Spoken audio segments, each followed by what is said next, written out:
안녕하세요. 아들 하나를 키우고 있는 30대 중반의 여성입니다. 진짜 옛날 어른들 말씀에 틀린 거 하나 없습니다. 한쪽이 기우는 결혼하면 안 되고 염치를 모르는 사람은 상종을 하면 안 된다는 그 말, 제가 진짜 직접 배우고 깨달았네요. 처음 남편을 알게 된 건 일 때문이었어요. 당시 저는 온라인 쇼핑몰을 운영하고 있었고 중국과 일본 쪽으로 사업을 확장하려고 백방으로 뛰어다니던 때였지요. 주변에서는 저에게 굳이 사서 고생이라며 저를 말리기도 했지만 제가 원래 일에 대해선 욕심이 많거든요. 결국 보다 못한 지인이 지금의 남편을 소개해주겠다 했습니다. 무역회사에서 오래 일했으니 어쩌면 도움이 될지도 모르겠다면서요. 사실 남편이 하는 일은 제가 생각하는 것과는 많이 달랐습니다. 저는 처음부터 알고 있었고요. 하지만 지인의 마음 씀씀이가 너무 고마웠기에 남편을 소개받기로 했지요. 하지만 그렇게 만나게 된 남편은 정말 괜찮은 사람이었습니다. 한 번만 만나고 헤어지기엔 아쉬울 만큼이요. 이후로 남편과 저는 누가 봐도 쓸데없는 이유를 만들어내면서 연락을 하고 저녁 식사를 하고 어떻게든 자리를 만들어가며 서로를 알아갔지요. 그렇게 한 달 반쯤 지나갈 무렵 남편이 정식으로 사귀자고 하면서 연인 사이가 되었습니다. 어느 다른 연인들처럼 때로는 말다툼도 했지만 전반적으론 평범한 연애를 했어요. 게다가 저나 남편이나 이미 30대 중반을 향해 달려가고 있었기 때문에 가벼운 마음만으로 만나는 사이는 아니었습니다. 사귄 지 1년이 넘어가면서부터는 결혼에 대한 이야기도 자연스레 나눌 만큼 서로를 진지하게 생각하고 있었거든요. 하지만 그런 저희의 관계에 큰 고비가 찾아온 적이 있습니다. 그건 바로 저나 남편 때문이 아니라 아버님으로 인해 발생했지요. 사실 아버님이 잘못하신 것도 아닙니다만 아버님께서는 중저가 신발을 수출하시는 회사를 운영하고 계셨는데 그 회사가 부도가 났거든요. 사실 사귀고 얼마 되지 않아서부터 아버님의 사업 상황이 불안불안하다는 건 남편을 통해서 들어왔었기에 사업 실패 자체가 충격적으로 다가오진 않았습니다. 저를 더 충격받게 한 건 아버님께서 나름대로 사업으로 본 손해를 메꿔보시겠다며 경마를 하셨다는 거였지요. 솔직한 말로 점잖으신 줄 알았던 아버님께서 온갖 사고는 다치고 다니시니 환장할 노릇이었네요. 그럼에도 불구하고 제가 남편과 결혼을 결심한 건 남편 자체가 좋은 사람이었기 때문입니다. 다정하고 자상한 성격에 저희 부모님께도 어찌나 살가운지. 저는 형제가 없는 외동이고 또 딸이라서 그런지 어머니랑 정말 가깝게 지내거든요. 그렇다 보니 아버지께서는 늘 당신에게도 친구 같은 아들 하나만 있으면 소원이 없겠다며 저와 어머니의 관계를 부러워하셨습니다. 그리고 그런 아버지께 남편은 처음부터 아버님 하면서 살갑고 넉살 좋게 행동했으니 저희 아버지께서 얼마나 남편을 예뻐하셨을지 상상이 되실까요? 그런 와중에 시댁이 망했다는 이야기를 들으시면 친정부모님께서 어떻게 나오실지. 솔직히 남편에게 말은 안 했지만 제가 속앓이를 정말 많이 했네요. 돈이 없어서 헤어진다는 건 생각만 해도 너무 슬프고 속상했지만 또 사람들 말이 그렇잖아요. 결혼은 현실이라고. 하지만 막상 시댁 이야기를 들으신 저희 부모님께서는 사업을 하다 보면 별의별 일이 다 있는 거라면서 오히려 남편을 다독여 주셨지요. 그렇게 저희는 친정부모님의 지지와 응원으로 헤어지지 않고 결혼까지 할 수 있었습니다. 그리고 결혼식을 올릴 무렵에는 제 사업도 어느 정도 자리를 잡아가고 있었고요. 여러모로 경사가 많았습니다. 게다가 친정아버지께서는 저희더러 일단 당신이 소유하고 있는 40평대 아파트에 들어와 살 수 있게 해주셨어요. 이후로 저는 제 사업을 확장해 나가는 데 집중했고 남편 역시 비록 저만큼은 아니었지만 다니는 회사에서 승진도 하고 그렇게 저희는 비교적 안정적인 생활을 꾸려나가고 있었습니다. 그런 남편과 문제가 생기기 시작한 건 절 대하는 시부모님의 태도가 달라지면서부터입니다. 그전까지는 그래도 어머님이나 아버님께서 저를 좀 어려워하시고 어느 정도 선을 지켜주시던 분들이셨어요. 솔직히 말씀드릴게요. 제가 사업을 하다 보니까 어버이날이나 명절에도 여러 가지 이유로 자리를 비울 수 없을 때가 종종 생깁니다. 그럴 때는 명절 음식이라던가 제가 며느리로서 해야 할 몫을 못한다는 생각에 죄송스러워서 용돈을 넉넉히 드리곤 했지요. 뭐 돈으로 때웠다고 뭐라 하지는 마세요. 어머님도 제 덕분에 음식도 다 사서 하고 몸도 편하고 좋다 하셨으니까요. 추가로 가족들 왔다 간 이후로 뒷정리하느라 힘드실까봐 설거지랑 청소를 도와주실 이모님도 불러드리고 그랬습니다. 정말로 제 딴에는 최선을 다했어요. 그런데 아들을 출산한 이후부터는 왜인지 저에게 고맙다는 말 대신 바라시는 게 더 많아졌지요. 출산 후 아이를 봐주신다는 핑계로 시어머니께서는 연락도 없이 저희 집에 오기 시작하셨습니다. 당시 저희 집에는 아이를 봐주시는 이모님이 이미 계셨기 때문에 어머님은 오지 않으셔도 됐는데 말이지요. 항상 하시는 말씀이 눈에 넣어도 아프지 않은 당신 손잡으러 오시는 거라고 저더러 신경 쓸 거 없다고 하셨지만 시어머니가 오시는데 신경 안 쓸 며느리가 세상 천지 어디 있겠어요. 그리고 문제는 어머님이 오셔서는 아이 봐주시는 이모님을 무슨 당신 수발 들어주는 사람이라 착각을 하셨는지 하대를 하셨던 모양이에요. 며느리인 제가 월급을 주니 이 정도는 시켜도 되는 거 아니냐 하시면서 당신 잔심부름을 시키시더랍니다. 심지어 한 번은 점심때 오셔서는 뜬금없이 콩국수가 드시고 싶다며 콩물을 직접 만들라고 하셨다는데 이모님이 얼마나 당황스럽고 화가 나셨겠어요. 결국 이모님이 관둔다 어쩐다 하시는데 정말 죄송스럽더라고요. 솔직히 믿을 만한 이모님 구하는 게 쉬운 일이 아니잖아요. 인기 많으신 분들은 대기를 걸어도 될까 말까 한 상황인데 말이에요. 결국 어머님 덕분에 한 달에 50만 원씩 더 드리고 쉬는 날도 하루 더 드리는 조건으로 이모님을 붙잡을 수 있었습니다. 이모님을 자르고 아예 어머님께 손자를 봐달라고 부탁을 드리는 것도 제가 생각을 안 해본 건 아니지요. 하지만 저희 어머님이요. 손자 보고 싶어서 저희 집에 오시는 거라 했지만 실상은 그게 아니었습니다. 언젠가부터 걸핏하면 당신이 사시는 집은 좁고 바로 앞에 또 다른 아파트가 있어서 경관도 없고 답답하다는 말을 입에 달고 다니셨어요. 그러면서 몇 번 합가 이야기를 꺼내기도 하셨고요.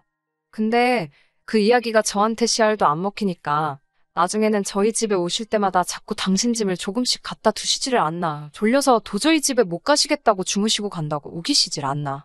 심지어 한 번은 어머님이 당신 친구분을 저에게 말도 없이 데리고 오셔서는 당신 아들이 산 집이라고 자랑을 하시더랍니다.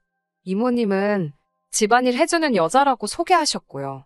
이것도 그때 이모님이 관둔의 만에 소리가 나오면서 알게 된 사실이었습니다. 결국 사람 불러서 어머님이 그동안 사부작사부작 옮겨놓으신 짐들 한 번에 다 빼서 시댁으로 보내드렸어요. 그리고 앞으로 저희 집에 오실 때는 무조건 저랑 통화하고 이후에 찾아오시는 걸로 이야기를 마무리 짓긴 했지만 아시겠지요? 제가 왜 어머님께 제 아들을 맡길 수가 없었는지요. 그래도 여기까지는 장가 잘 간 아들 둔 어머님의 귀여운 허세라고 이해해드렸습니다. 하지만 어머님의 음흉한 속내를 알고 나니까 더 이상은 한가족으로 살 수가 없겠다는 확신이 들더군요. 빚 때문에 파산 신고까지 하신 아버님이 경제활동을 하시는 건 불가능했습니다. 그리고 저희 어머님은 원래 평생 일이란 걸 해본 적이 없으신 분이셨고요. 뻔히 시부모님이 소득이 없다는 걸 알면서 모른 채 할 수가 없었습니다. 만약 제가 저 하나 먹고 살기도 빠듯했다면 모르겠지만 그런 상황도 아니었으니까요. 그래서 결혼 초부터 남편이 본인 월급에서 80만 원 정도는 시댁에 드리고 있는 걸 어렴풋이 눈치는 채고 있었습니다만 저 또한 50에서 100만 원 정도 매달 보내드리고 있었어요. 아깝다고 생각해 본 적은 없습니다. 시부모님이 평안하셔야 남편도 스트레스를 덜 받을 거고 모든 게 사랑하는 남편을 위한 길이라 여겼으니까요. 하지만 언젠가부터 어머님께선 이 모든 게 당연하다고 생각하셨던 모양입니다. 올해 초 친정아버지께서 가지고 계시던 재산의 일부를 정리하시고 훗날 저에게 증여를 해주시겠다며 경기도에 있는 작은 원룸 건물을 하나 사들이셨습니다. 맨 위층에는 방 2개짜리 가정집도 하나 있었는데 전 건물 소유자가 그곳에서 가족과 함께 살고 있었고요. 하지만 건물을 팔면서 당연히 그 가족들도 이사를 가게 되었고 아버지는 그 건물의 관리를 저희 시부모님께 맡기면 어떨까라며 이야기를 꺼내셨습니다. 건물 관리라 해봤자 사실 실질적인 치안이나 보안 문제는 경비업체가 하고 있었고 청소하러 오는 회사도 따로 있었기 때문에 시부모님께서 고생하실 일은 전혀 없었거든요. 그러니까 요즘 젊은 사람들 말로 치자면 꿀 같은 아르바이트였지요. 저는 친정아버지의 배려에 너무 감사했고 시부모님도 좋아하실 거라는 확신이 있었습니다. 하지만 제 이야기를 들으신 어머님 아버님께서 보여주신 반응은 제 예상과는 너무나 달랐어요. 어머님께서는 질색을 하시며 당신이 서울을 떠나 어떻게 사냐고 하셨습니다. 아버님께서도 지금 당신더러 사돈 내 건물 경비나 하라는 거냐며 몹시 기분 상해 하시더라고요. 아니, 솔직히 경비가 나쁜 직업인가요?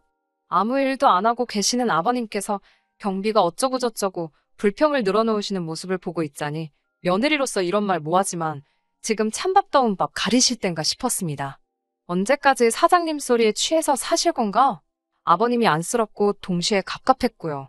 그런 와중에 아버님께선 계속해서 당신 알기를 뭐로 아는 거냐며 화를 주체를 못하고 계셨고 그런 아버님께 다시 한번 정중히 설명을 드렸습니다. 하루에 한두 번 건물 안팎으로 어디 부서지거나 망가진 게 있는지만 봐주시면 된다고요. 건물 앞에 서 계시라는 것도 아니라고 정말 쉬운 일이라고 해도 그렇게 쉬우면 니나 하라는 소리나 들었네요. 하지만 무엇보다도 도가 지나친 어머님의 욕심이 저로 하여금 이혼을 결심하게 만들었습니다. 건물 관리인도 싫다, 서울 떠나기도 싫다, 늙은 시부모한테 꽁으로 돈 주는 것 같아서 아까워서 그러냐 별의별 불평과 시비를 다 감내했습니다만 마지막에 어머님이 하신 한마디는 참을 수가 없었거든요. 어머님께선 그날도 건물 관리일로 저에게 듣기 싫은 소리를 늘어놓으시다가 급기야 어차피 너네 부모 다 죽으면 그 재산 다 우리 거 아니냐입니다. 그러면서 그러니까 저희 부모님더러 늙은 당신들 부려먹을 궁리하지 마시고 그 돈 미리 좀 나눠 쓰자 그러라더군요. 어처구니가 없는 정도가 아니라 속에서 화가 솟구쳤어요. 어머님께선 제 굳어버린 표정을 보셨는지 웃자고 하는 소리라고 수습을 하시려 들긴 했지만 이미 쏟아진 물바가지를 주워 담을 수 있나요? 제가 어머님께 그게 왜 우리 재산이냐고 따졌습니다. 주셔도 저희 부모님이 저한테 주시는 거잖아요. 그리고 아무리 농담이라도 저희 부모님이 돌아가시네 어쩌네 그런 말씀은 하지 마시라고 했습니다. 저는 그 재산 안 받아도 좋으니까 친정 부모님이 오래오래 건강하게 사셨으면 좋겠다고요. 그러자 어머님께서는 저더러 그게 네 재산만 되냐고 나중에 당신 아들 재산도 되고 당신 손주 재산도 될 거라며 저더러 자꾸 이상한 소리를 한답니다. 그러면서 가족 간에 네 거 내 거 나눠 버릇하는 거 아주 안 좋은 습관이라며 저더러 고치라고 하시대요. 어처구니가 없다는 말이 이럴 때 쓰는 거 맞지요? 그날 밤 남편에게 낮에 어머님과 나눴던 대화를 전했습니다. 저는 당연히 남편이 제 편을 들어줄 거라 생각했어요. 일단 상식적으로 어머님 말씀은 말이 안 되었고 둘째로 평소에도 논리적이고 옳고 그름을 잘 따지는 남편의 성격을 잘 알고 있었으니까요. 하지만 남편의 반응은 정말 뜻밖이었습니다. 남편은 아무래도 시부모님께서 사업이 망한 이후로 자격지심이 생기셨는지 예전보다 더 돈에 집착을 하시게 된 것 같다면서도 저한테 왜 자꾸 시부모님을 돈으로 자극하냐 했습니다. 시부모님께서 기어이 돈 때문에 며느리한테 굽신거리는 걸 봐야겠냐면서요. 황당하고 어이가 없었지요. 그게 도대체 무슨 소리냐니까. 어차피 자식으로서 드려야 되는 돈이면 기왕 드리는 거 기분 좋게 드리면 얼마나 좋냐입니다. 꼭 그렇게 건물에 와서 관리를 하셔라 어째라 저째라 조건을 달아야겠냐고요. 보아하니 이미 남편도 어머님께 들은 이야기가 있었고 나름대로 생각을 정리했던 모양이더군요. 처음엔 황당해서 말도 제대로 안 나왔습니다. 하지만 생각할수록 남편 말도 괘씸하더라고요. 제가 남편에게 내가 시부모님 용돈 드리는 게 왜 당연한 거냐고 물었습니다. 당신은 우리 부모님 용돈 드리냐니까 남편이 한다는 소리가 장인 장모님은 돈이 많지 않냐입니다. 돈 없는 부모한테는 용돈 주는 게 당연하고 돈 많은 부모한테는 받아 쓰는 게 당연한 거냐고 물으니 남편이 순간 말을 못하더군요. 그리고 엄밀히 말하자면 그 돈 없는 부모가 당신 부모지 내 부모냐고 내가 그분들 용돈 드리는 게 왜 당연한 거냐고 물었어요. 그리고 친정 부모님께서 당신 챙겨주는 걸 그러면 당신은 그게 이때까지 당연하다고 생각한 거냐고도 따졌지요. 당신이 장인 장모한테 돈 맡겨놨냐고 아니면 시부모님이 며느리인 나한테 돈을 맡겨놓으셨냐고 진짜 웃긴다고 써붙였네요. 그러자 남편이 돈 가지고 이러면 진짜 유치한 거랍니다. 그러면서 돈만 많지 저더러 이제 보니 쫌생이라는 거예요. 그 소리를 들으니까 저도 진짜 속된 말로 눈이 돌아가더라고요. 이때까지 남들이 뭘 그렇게까지 하냐고 해도 사랑하는 남편이고 그의 가족이라 생각해서 내 딴에는 최선을 다했는데 호의를 베풀면 호군지 안다더니 나는 돈이라도 있는 쫌생이지 넌 돈도 없는 쫌생이지 않냐고 막말이 오가기 시작했습니다. 그러다 이혼하자는 소리가 나오니까 이혼하자입니다. 그러면서 제 아들을 인질로 삼더군요. 이혼하면 2번 다시 아들은 못 볼 줄 알라나요. 알겠다고 했습니다. 없는 살림에 1번 최선을 다해서 키워보라고 했지요. 솔직히 아들을 안 보고 산다는 건 상상도 할 수 없었지만 아들이 물건도 아니고 뭐 지가 안 보여준다고 그러면 제가 못 보나요? 그리고 아들은 지 능력에 무슨 재주로 데려가 키우겠어요? 안 되면 법적으로 싸우면 된다. 별의별 생각이 그 짧은 순간에도 머릿속에서 얼마나 빨리 전개가 되던지 스스로 놀랐네요. 이후로는 이혼하잔 소리까지 오간 마당에 무슨 얘기를 서로 못했겠어요. 그 일이 있고 나서 남편은 시댁으로 들어갔고 시댁은 한바탕 난리가 났습니다. 어머님이 쫓아오셔서는 저더러 미안하다고 사과를 하시던데요. 이혼은 무슨 이혼이냐면서 당신이 그냥 웃자고 한 소리에 제가 그렇게 신경을 쓸 줄은 몰랐답니다. 하지만 떠난 버스가 뒤에서 울고불고 한다고 돌아오는 적이 있던가요? 이미 제 마음은 다 떴고 남편도 시부모님도 큰 짐짝처럼 여겨질 뿐이었지요. 결국 양육권은 제가 갖는 조건으로 합의 이혼하게 되었습니다.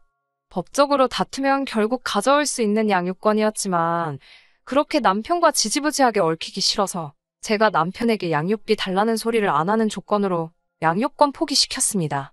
너무 쉽게 양육권을 포기하는 그 모습을 보고 실망과 동시에 이혼하길 잘했다는 안도감이 들더군요.